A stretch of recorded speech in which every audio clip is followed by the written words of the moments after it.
Can anyone believe that it's seriously week 38? Game week 38. Wow.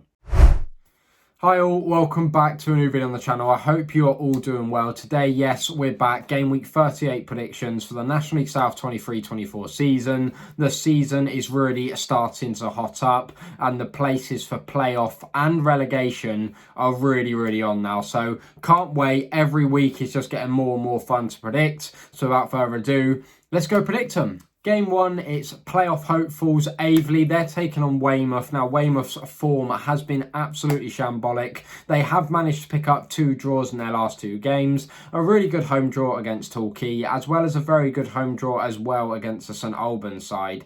So all in all, they're not having a bad season. Much better last year where they just narrowly escaped relegation. The only thing I would say is that if Taunton win just 1 of their 4 games in hand, then it would mean that Weymouth are only 6 points off relegation. So they're certainly not safe yet, especially with their poor run of form. Aveley, on the other hand, chasing playoffs, might not get it. It may be left too late. They've played a couple more games than the teams above them. Wins at this point of the season are going to be very important to them, especially at home against Weymouth, and they need a few results to go their way as well, because I'm sure Maidstone will probably pick up and they're the lowest ranked playoff side at the moment. It's very tough to call those playoff spots at the moment, but I am going to back Aveley to go and get the win, take all 3 points. I'm going to go Aveley to win 3-1. Game 2, this is Bath City taking on Farnborough. Now, there has been lots of controversial opinions going around regarding Bath City, especially their recent match postponement up at Slough, 4-2 down. I think the ref agreed that the game could go on and Bath manager said, no, we're not playing. Something along those lines. Not for me to get involved in. I'm staying away from that. But they did go on from that game. They get to replay it, although they were definitely going to lose that game against a really good Slough side at the moment. After that, really good point away at Maidstone, right up in the playoffs with them. So that's a really valuable point for Bath.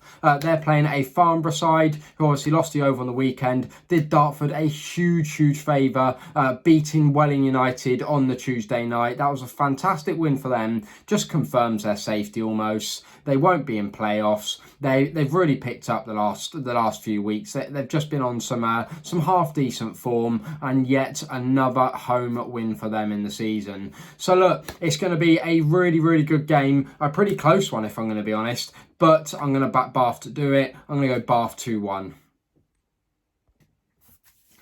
Game 3, and it's Braintree Town taking on, yes, you guessed it, Slough Town, the team that recently were 4-2 up and had game postponed. But this, for me, is got to be pick of the weekend, in my opinion anyway. 2 sides that are in absolutely incredible form at the moment. Braintree just having a fantastic second half of the season, aren't they? Recently, I know they had that draw against Welling, which they'll be slightly disappointed with, but Welling have been on very good form as well.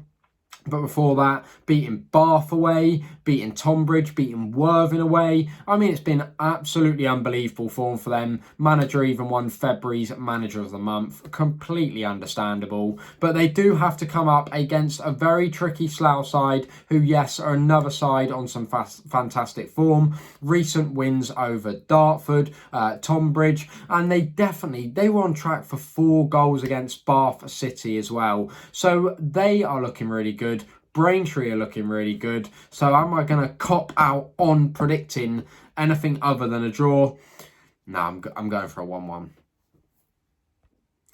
Game 4, and without a doubt an interesting one, it's Eastbourne Borough taking on Hemel Town. Now, Hempstead, it's been absolute carnage for them the last few weeks. Manager Quinton has just left as well, so I don't know who the replacement's going to be. At the time I'm filming this, it is only Wednesday, so please don't shoot me if a manager's been announced. But they are taking on Eastbourne side, who are currently relegation, and their fate is slowly starting to look sealed if they don't pick up points pretty quickly. The reason this game's so interesting is because it's 2 sides of the relegation battle.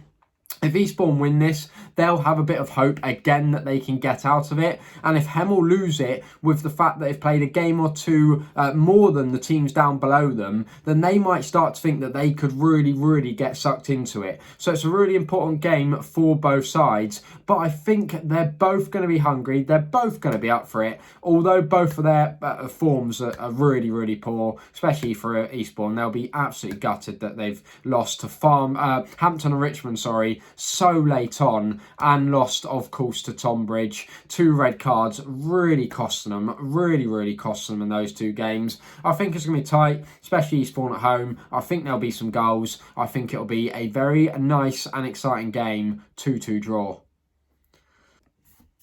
Game 5, Hampton and Richmond taking on Chippenham Town. Now, Hampton and Richmond, 2 really important wins for them in their quest to make the playoffs. Obviously, 2 wins they definitely would have been expecting. 2-0 win over Havant on the weekend. And then, of course, a massively important late goal against Eastbourne Borough. I think, from memory, it was something like the 90th plus 8th minute. But massive goal for them and their season. And they'll be looking to get another 3, especially at home against a Chippenham side who are inconsistent, very inconsistent. And I mean it in a nice way, because I'd rather be like Chippenham and be inconsistent, winning and losing, than be like Dartford, who are just consistent, but that's consistently losing. So look, Chippenham, we're very disappointed that they got to play a bit of a local derby against Weston-super-Mare and lost that 1-0. Not the greatest result for them, I'm sure, especially being at home, but they have a chance to redeem themselves. Do I think they're going to redeem themselves and take anything home from a Hampton and Richmond side who are fighting for those playoffs at the moment? Probably not. I'm going to go Hampton and Richmond 1-0.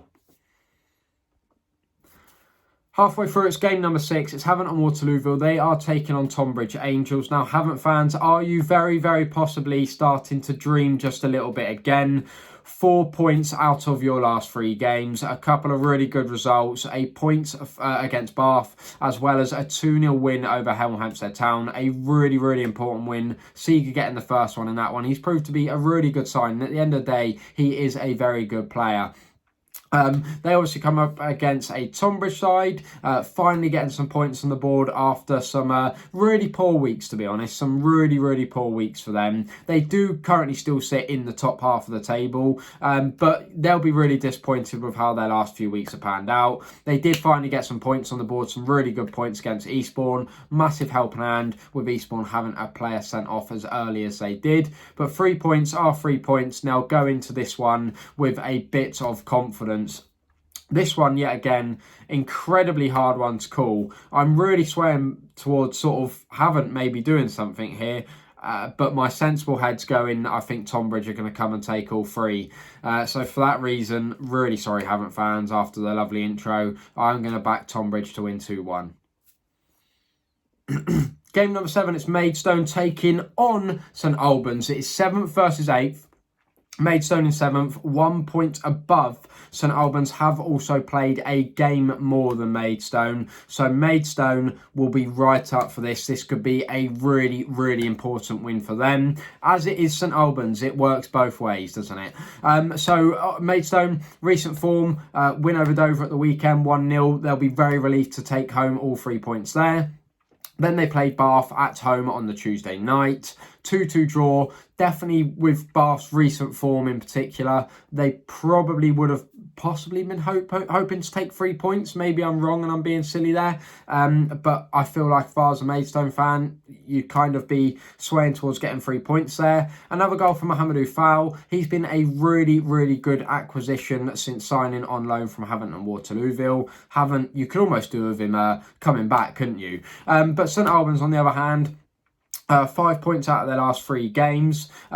Probably would have been hoping for a couple more, considering they were against the likes of Weymouth, Dover, and one other team in the relegation, I believe, Welling. So look, it's going to be a very even game, but with Maidstone being at home and, technically speaking, St Albans with only 1 win in their last 4, I'm going to just edge it to Maidstone and go for a 1-0 Maidstone win. Now you ready? Because it's a big one. Yes, it's Torquay United taking on Dartford, the game I will be attending this weekend. I'm absolutely buzzing. New manager is in place. There's been mixed emotions since Adrian Pennock's arrival has been announced, but I'm going to give him a chance. I'm definitely going to back him and just hope that he gets some points on the board ASAP, because without a win now since that Dover one a couple of weeks ago, we really need to get some points on the board, because we are going to slip into that relegation zone if we're not careful. I really don't want it to happen. We've got a fully fit squad, so it seems at the moment. We'll wait till the weekend to find that out. But we are coming up against a Torquay side who are unbeaten technically in their last three. They haven't won in those three. They have had draws against Aveley, Farnborough away and Weymouth away, so not bad points at all, which keeps them up there and floating. I think playoffs will be gone for them. But for me as a Dart fan, it's all about we've got to get some points on the board. I watched Torquay last week at Weymouth. They weren't exactly blowing me away, shall we say. They didn't look incredible. They certainly didn't look like, even with the bad form on, we couldn't go there and get some points. And with that new manager effect, players might be up for it, fighting for places. You just never know. This one is so hard to call, but for the first time in weeks, I'm actually going to back Dartford, not to win, but just get some sort of points on the board. I'm going to go for a Dartford 1-1. Sorry, Torquay fans, another draw. Game 9, it's Weston-super-Mare taking on Dover. Now, I still like to mention Dover every video. I like to give them a bit of credit. It's really hard to say something that isn't negative about them, because their season's done, it's dusted, it's just lost constantly. It's really tough. It's just not nice to watch. 3 wins all season. It's just got to be so tough as a fan. It really has. But they're coming up against a Weston-super-Mare side, coming in high on confidence. Technically speaking, I know it's a big if, but if they won both their games in hand over all the teams above them, then they would go above the likes of Torquay, Farnborough, Tonbridge. So for Weston-super-Mare, for first season back in the league, they have been really good, and they're really on for a mid-table finish, which for a first season, I know it's not playoffs, but it's a great start. It really is a great start and a great building block. Them at home against Dover, I think it's fairly obvious which way I'm going to swing this towards. I'm going to go for a Weston-super-Mare 2-1 win. Game 10, it's Worthing versus Taunton. Now, I know a few people will be expecting me to touch on Taunton's current financial difficulties. I won't go into it too much. I do really feel for them, whether they're in a relegation scrap or not. It absolutely sucks. I know there's problems with paying players, paying the staff, HMRC. There's all type of problems, but I don't want to get into that. I just want to stick to football, but wish Taunton fans all the best. Worthing, they'll be mightily relieved in their push to get that second or third place to get playoff semi-finals after a loss against Braintree, and even before that a 4-1 defeat at Welling, as well as losing their manager. Really tough couple of weeks for them. They managed to beat an unbelievably good Chelmsford side 1-0, 88th minute. What a feeling. Ollie Pearce wasn't the goal scorer, believe it or not, but he did get player of the month for the National League South of February. On the other hand, we've got Taunton. Form's really good. I'm really struggling to see where a win's going to come from. Their last points were, of course, against Dartford. Who else would they have been against in the 1-1 draw? Recently lost to Truro in that game up in Gloucester. It's a one way. I can't see any other result than a 3-0 Worthing win.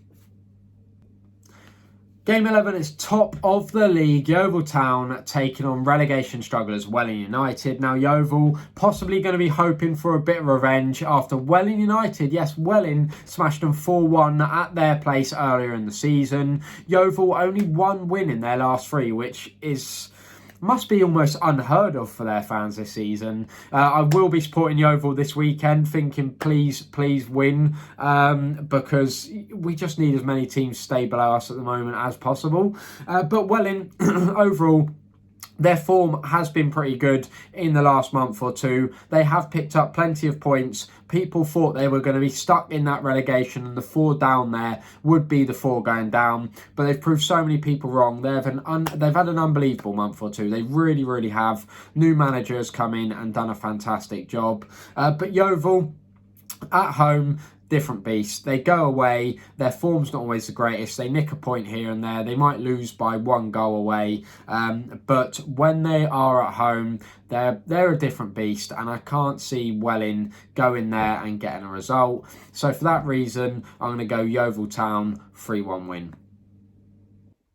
Last but not least, it's a 7:30 Saturday kickoff in the National League South. Yet again, Truro City playing Chelmsford. Let's say that first so I can get the little thing on screen. They are playing yet again up in Gloucester. They are pitch sharing just for the weekend or as long as they possibly need to. But because Gloucester are home, they have to play a bit later on. But focusing on the football, that's what we're here for. Truro City, a fantastic win against Taunton Town. All a bit crazy, sharing pitches, then playing each other up north and then beating them. It's all a bit weird. But a really important win for them after their form was absolutely dire. Really need to get some points on the board. They've done just that. I do think they'll be safe. They have got 4 games in hand. But can they beat a Chelmsford City side who are looking unbelievable? I know, as we said earlier, losing late to Worthing. But if we think about the facts before that, their form was unbelievable. They went away to a really good Farnborough side who are so good at home and got a point. They beat Yeovil 1-0. I mean, their form overall and the whole season, they've been a steady ship all season, defensively absolutely solid, and have just added as the season's gone on to their already really good squad. So look, this one was a bit messy. I sort of just jumbled my words up during this one. But what's my prediction? My prediction, plain and simple, is Chelmsford City to win 1-0. So you have it. Yet again, all 12 games predicted. Some really big teams for many different teams coming up this weekend. As always, let me know, where are you going this weekend? I, of course, will be attending Torquay United versus Dartford. Please do feel free to come say hello if you do see me there. I'm going to try go, and have a few drinks there and, buy some snacks and just make sure that I'm spending a good bit of my money at Torquay United and putting some funds back into their club. Let me know where you are this weekend. Please do feel free to put your predictions down below. Would love to see them. You can go to the comment section and use the template below to copy and paste your predictions. If you did enjoy, as always, please do make sure to smash that like button. Until the next time, I'll see you all around. Thanks for watching.